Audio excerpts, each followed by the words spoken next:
আসসালামু আলাইকুম। কি অবস্থা সবার? পেছনে কি চলে? থাম্বনেলে কি দেখছো?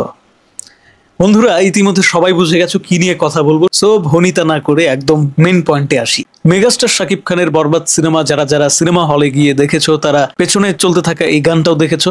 গানটা যখন বেজে উঠলো, যখন সিনটা গানের সাথে মিলেমিশে একাকার হয়ে যাচ্ছিল সিনেমা হলে বসে, তখন কি কিছু মুহূর্তের জন্য তোমরা ফিল করো নাই যে এটা আসলে বাংলা সিনেমা না, আমরা মেবি কোনো হলিউড বা বলিউডের সিনেমা দেখতেছি? বলিউড বললেও কম হয়ে যাবে, একটা হলিউড হলিউড ভাইব কিন্তু দিচ্ছিল। আর এই গানটার জন্য আমি সত্যিকার অর্থেই ওয়েট করতেছিলাম যে কবে এই গানটা ইউটিউবে আসে। অবশেষে চলে আসছে, যদিও একটু লেট হয়ে গেল এটা নিয়ে কথা বলতে। তবুও যে কথাগুলো এখন বলতে চাই অন পয়েন্টে, একদম শর্টকাটে বলবো। আমার জন্মের পরে আমি আজ অব্দি বাংলা সিনেমায় কোনো হিরোকে এইভাবে দর্শকের সামনে উপস্থিত হইতে দেখি নাই। সিরিয়াসলি বলতেছি। তোমরা যদি কেউ দেখে থাকো এর আগে, তাহলে অবশ্যই কমেন্টে জানাবা। আজ অব্দি কোনো হিরোকে, শুধু শাকিব খান না, শাকিব খানকে তো দেখিই নাই, আজ অব্দি অন্য কোনো সিনেমার হিরোকে বাংলা চলচ্চিত্রের ক্ষেত্রে বলতেছি কোনো ডিরেক্টর এইভাবে উপস্থাপন করতে পারে নাই। এই জন্য মেহেদী হাসান হৃদয়কে, বরবাদ সিনেমার প্রযোজক শাহরিন সুমি এবং আজিম ভাইকে অনেক অনেক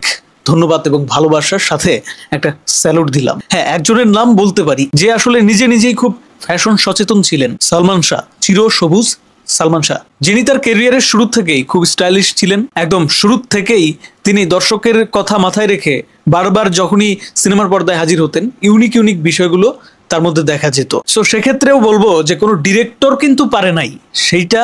সালমান শাহ এবং সালমান শাহর পারিবারিক একটা ওইটা একটা ছিল আর কি, চর্চার বিষয় ছিল।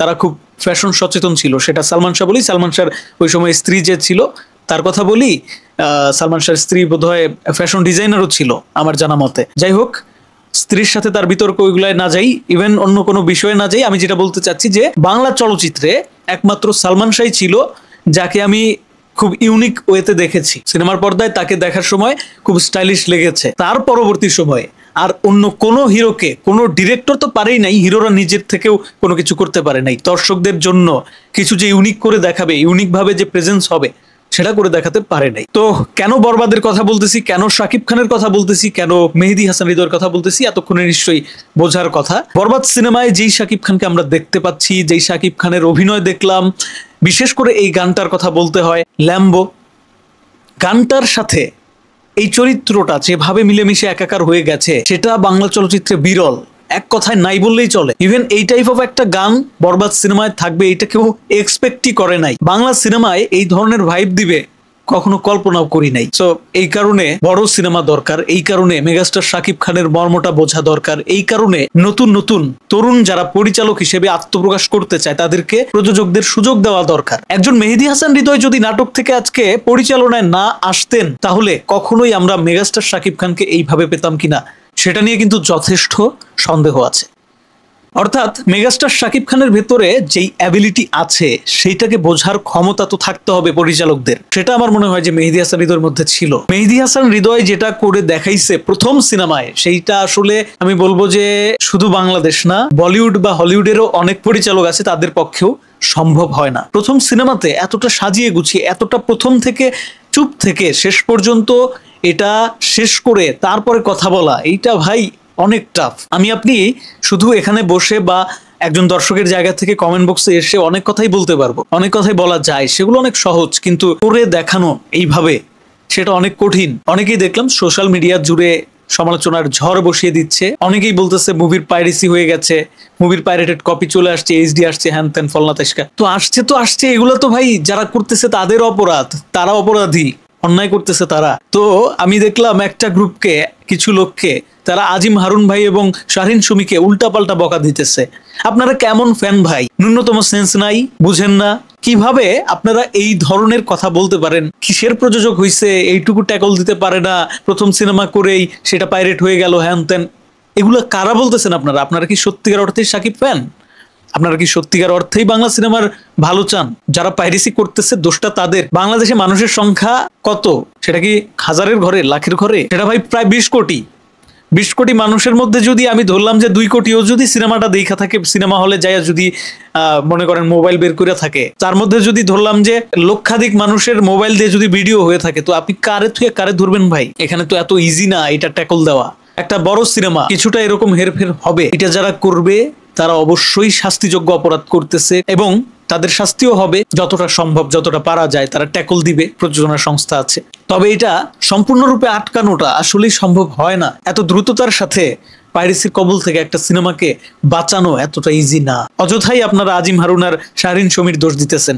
এরা বাংলা সিনেমাকে যেটা দিয়েছে, একটা বরবাদ দিয়েছে, এটা আজীবন মনে রাখা উচিত বাংলা সিনেমার দর্শকদের। যে যাই বলেন ভাই, অন্য কোনো প্রযোজক, কোনো পরিচালক আজ অব্দি যেহেতু দেখাইতে পারে নাই, এখন বরবাদের দেখা দেখি যদি কেউ দেখাইতে পারে সেটাও ভিন্ন কথা। তারপরেও বলবো যে এত ইজি না। দেখেন না সামনে কি কি হয়, দেখেন না কয়জন পরিচালক, কয়জন প্রযোজক আসে নতুন করে, যারা শাকিব খানকে এইভাবে উপস্থাপন করতে পারে। আমার তো মনে হয় এত সহজে সেটা সম্ভব হবে না। হ্যাঁ হইতে পারে, কাছাকাছি যাইতে পারে, কিন্তু ভাই বরবাদকে টপকাইতে হইলে বরবাদ সিনেমা যারা বানাইছে তাদের মতো বড় আত্মাওয়ালা প্রযোজক লাগবে, ওই ধরনের ভীষণওয়ালা পরিচালক লাগবে। বলতেছি না যে নাই, বাংলাদেশে আছে অবশ্যই। রায়হান রাফি দুর্দান্ত একজন পরিচালক, অসাধারণ একজন পরিচালক। ইভেন আমি যাকে নিয়ে কথা বলতেছি, মেহেদী হাসান হৃদয়, সেই মেহেদী হাসান হৃদয় নিজেও এই রায়হান রাফির বিগ ফ্যান। কিন্তু প্রযোজক একটা ফ্যাক্ট, বিশাল বড় ফ্যাক্ট, শাহরিন সুমি এবং আজিম হারুন ভাই যেটা করে দেখাইলো, যেই ভীষণ নিয়ে মাঠে নামছিল, আমাদের উচিত ছিল তাদেরকে প্রপার সাপোর্টটা দেওয়া। আমরা সেটা হয়তো কোথাও গিয়ে দিতে পারি নাই। বরবাদ সিনেমাটা যাদের কারণে পাইরেসির শিকার হয়েছে, তারা কিন্তু দিন শেষে শুধু পরিচালক প্রযোজকের ক্ষতি করে নাই, শুধু শাকিব খানের ক্ষতি করে নাই, শুধু দর্শকের ক্ষতি করে নাই, তারা দিন শেষে নিজেরাই নিজেদের ক্ষতি করছে। কারণ এটা দেশটা আমাদের বাংলাদেশ, নিজেদের দেশ, নিজেদের সিনেমা, নিজেদের কৃষ্টি কালচার। আজকে বলিউড দেখে আফসোস করি, আজকে হলিউড দেখে আফসোস করি।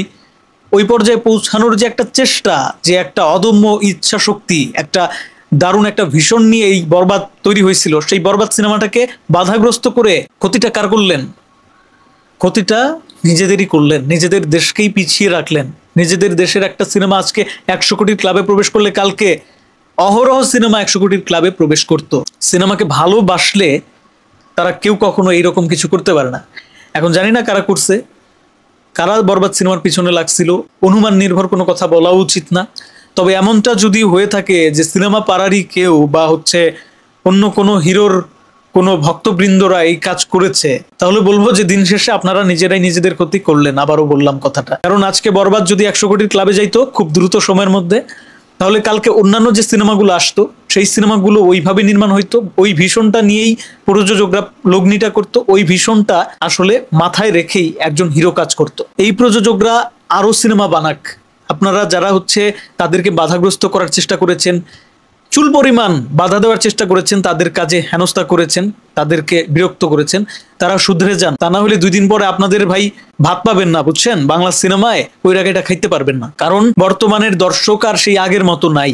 এখনকার দর্শকের রুচি অনেক চেঞ্জ হয়েছে, তারা আপনাদের থেকেও ঝানুমাল। ঠিক আছে, আপনারা কি বুঝেন ভাই, সিনেমার কি বুঝেন? বাংলাদেশে এখনো পর্যন্ত আমি চ্যালেঞ্জ দিয়ে বলতে পারবো, এখনো পর্যন্ত এমন সিনেমার পরিচালক আছে যারা সিনেমার সও বুঝে না, বুঝতে পারছেন? অথচ পরিচালনায় নাইমে গেছে। তো সেই সমস্ত পরিচালকেরা একদম সতর্ক হয়ে যান, সেই সমস্ত প্রযোজকেরাও সতর্ক হয়ে যান, যে সমস্ত প্রযোজকেরা শাকিব খানকে খোঁজেন কিন্তু পকেটে বাজেট নাই, অথবা বাজেট থাকলেও চিপ পারেন, সিনেমা বানাইতে ভয় পান, সিনেমা বানাইতে গিয়া নাটক বানানোর কথা চিন্তা করেন, তারা একটু সাইডে চাইপা যান। এই টাইপ অফ সিনেমা বারবার হোক, আমরা যেন সিনেমার গানগুলোতে এই ধরনের ভাইবগুলো বারবার পাই, আমরা এটাই চাই। মেগাস্টার শাকিব খান না শুধু, আরো যারা আছে পাইপলাইনে, তারা প্রত্যেকেই এই টাইপ অফ সিনেমায় সুযোগ পাক, বাংলা সিনেমা এভাবে এগিয়ে যাক। দেখেন, বলতে আসছিলাম গানের কথা, অনেক কথা বলে ফেললাম, বলতে হয়, কিছু করার নাই।